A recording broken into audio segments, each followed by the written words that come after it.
रूहानी ताकतों का ना ही कोई मोल होता है, ना ही कोई रूप होता है, ना ही कोई उनका पहचान होती है।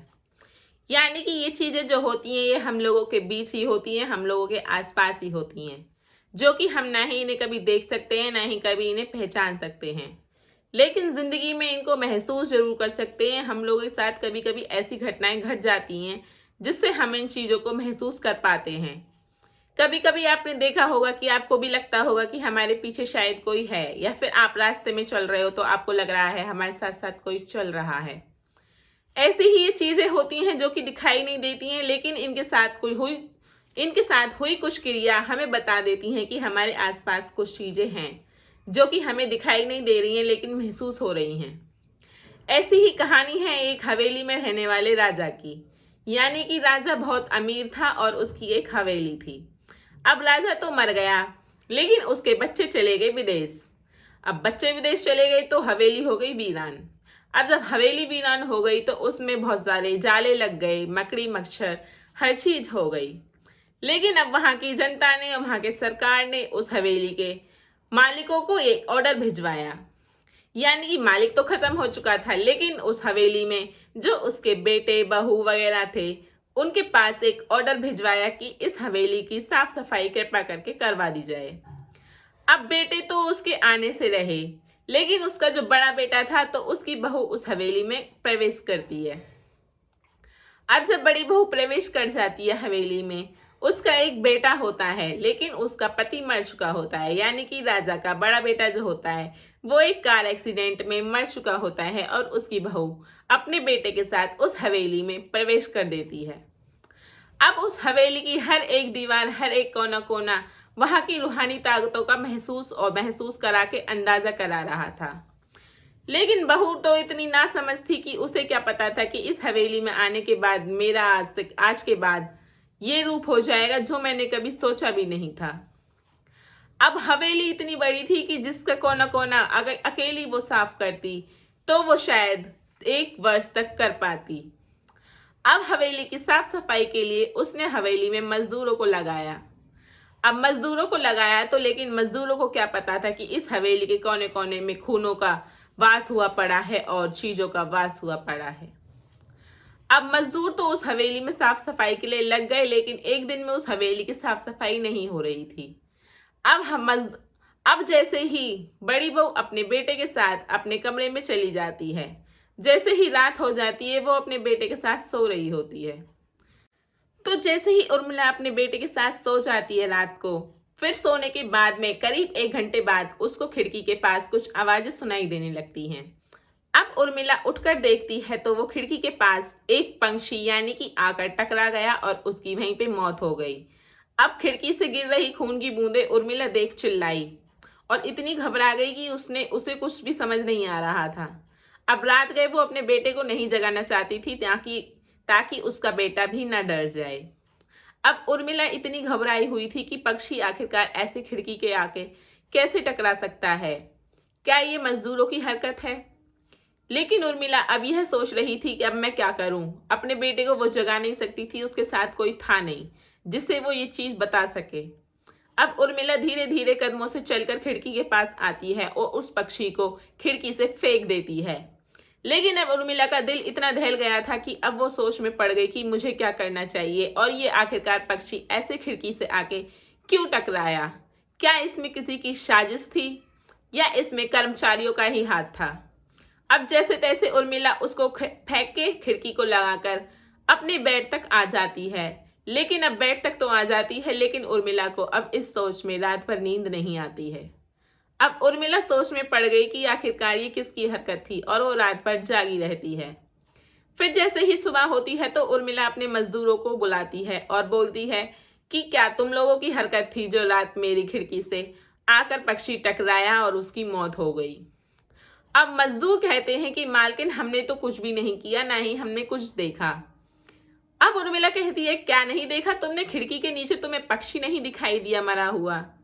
अब कर्मचारी कहते हैं कि मालकिन हमें कुछ भी नहीं दिखाई दिया, ना ही कोई पक्षी है वहां पे, ना ही कुछ खून की बूंदें हैं, हम लोग वहीं से आ रहे हैं। अब उर्मिला इतनी हैरान हो जाती है, वो भागी भागी जाती है और वहां पर जाकर देखती है। अब वो देखती है तो ना पक्षी का एक पंख होता है वहां पे, ना ही पक्षी उसको मिलता है और ना ही खून की एक भी बूंदे होती हैं। अब उर्मिला हैरान हो जाती है, आखिरकार क्या था वो, आखिरकार किसी की साजिश थी ये मुझे यहाँ से भगाने के लिए, या फिर वो क्या था। लेकिन वो सोच में पड़ जाती है अब कि आखिरकार वो था क्या।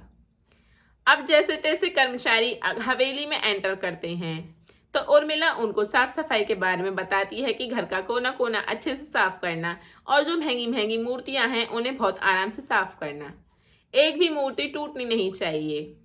अब कर्मचारियों ने सुन लिया ये बात, लेकिन अब कर्मचारी लग गए अपने काम पर। काम करते करते लगभग 1 घंटा हो गया, हर कर्मचारी अपना काम अच्छे से कर रहा था।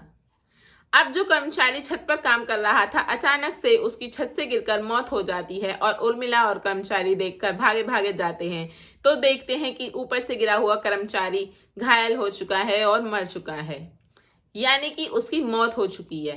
अब सब कर्मचारी बहुत ज्यादा डरे हुए थे और साथ में उर्मिला भी बहुत ज्यादा डरी हुई थी कि आखिरकार ये हरकत है किसकी, कौन ऐसा कर रहा है।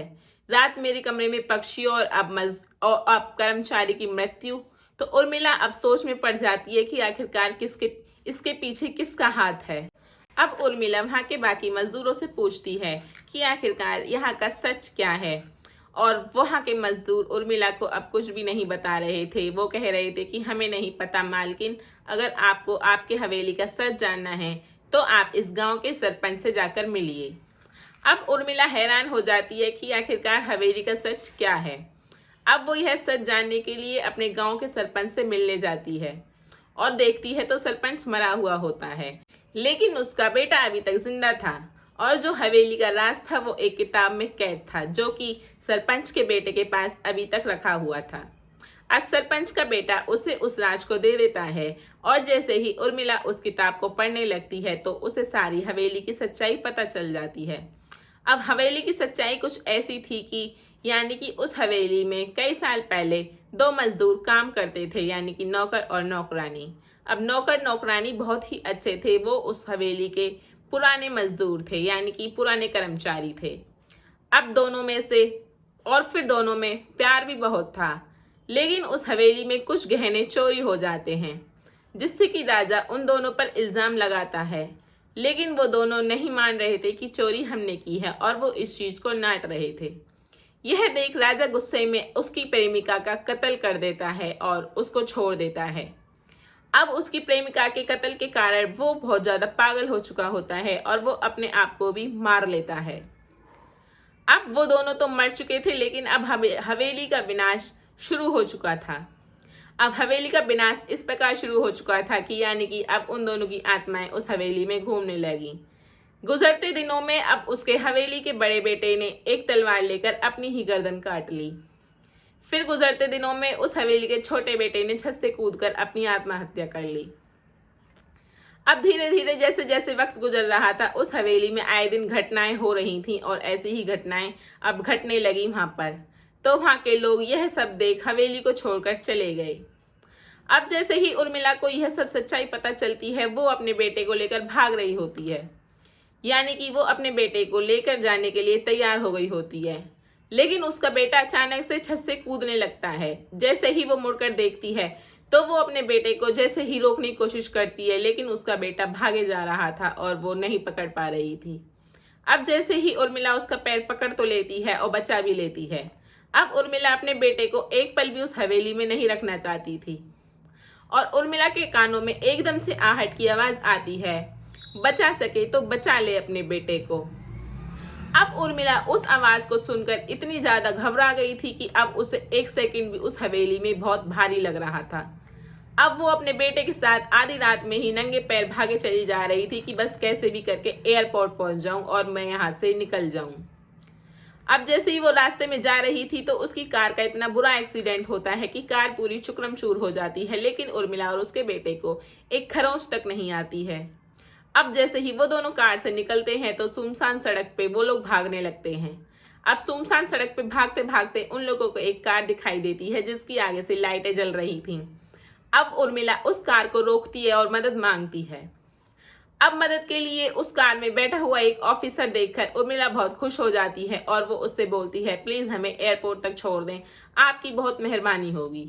अब ऑफिसर उसको अपनी कार में बिठा लेते हैं और चलते चलते जैसे ही वो थोड़ी आगे बढ़ते हैं तो वो एक बुढ़े को अपने आगे देखते हैं जो कि चल रहा होता है और चलते चलते उनकी कार के आगे आके गिर जाता है। अब उर्मिला और उन लोगों की कार के आगे गिरा हुआ बुढ़ा अब ऑफिसर अपनी कार से निकल के उस बुढ़े को पकड़ता है और अपनी कार में बिठा लेता है।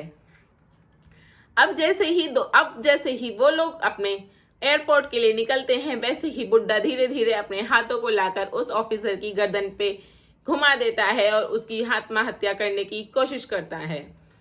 अब जैसे ही वो लोग चल देते हैं वैसे ही बुड्ढा अपने हाथों को ऑफिसर की गर्दन के पास लाता है और उसका खून करने की कोशिश करता है। अब ऑफिसर के पास तो बंदूक थी तो उसने बंदूक से कोशिश करी उस बुड्ढे को मारने की, लेकिन वो बुड्ढा तो भूत था तो वो कैसे मरता। अब ऑफिसर और उर्मिला सब समझ चुके थे कि ये कोई इंसान नहीं है, ये एक भूत है। अब जैसे तैसे ऑफिसर ने 3-4 गोली उसमें मारी और गाड़ी रुक गई और फिर उसके बाद में उर्मिला ने और ऑफिसर ने मिलकर उसको बाहर फेंक दिया। अब बाहर फेंक दिया तो जैसे ही ऑफिसर ने अपनी गाड़ी चलाई और स्पीड से उन लोगों को लाइटें दिखाई देने लगी, यानी कि उन लोगों को एयरपोर्ट दिखाई दे गया। अब उर्मिला बहुत खुश थी क्योंकि वो अपने बेटे के साथ एयरपोर्ट तक पहुंच गई थी और वो उस ऑफिसर का बहुत बहुत शुक्रिया अदा कर रही थी। लेकिन अब कहानी तो यहीं खत्म हो जाती है, लेकिन उस हवेली में अभी भी घटनाएं घटती रहती हैं जो कि गांव वालों को पता है, लेकिन अब उर्मिला उस हवेली में कभी नहीं आना चाहती। ऐसी घटनाएं सुनने के लिए आप मेरे चैनल को सब्सक्राइब कर लें।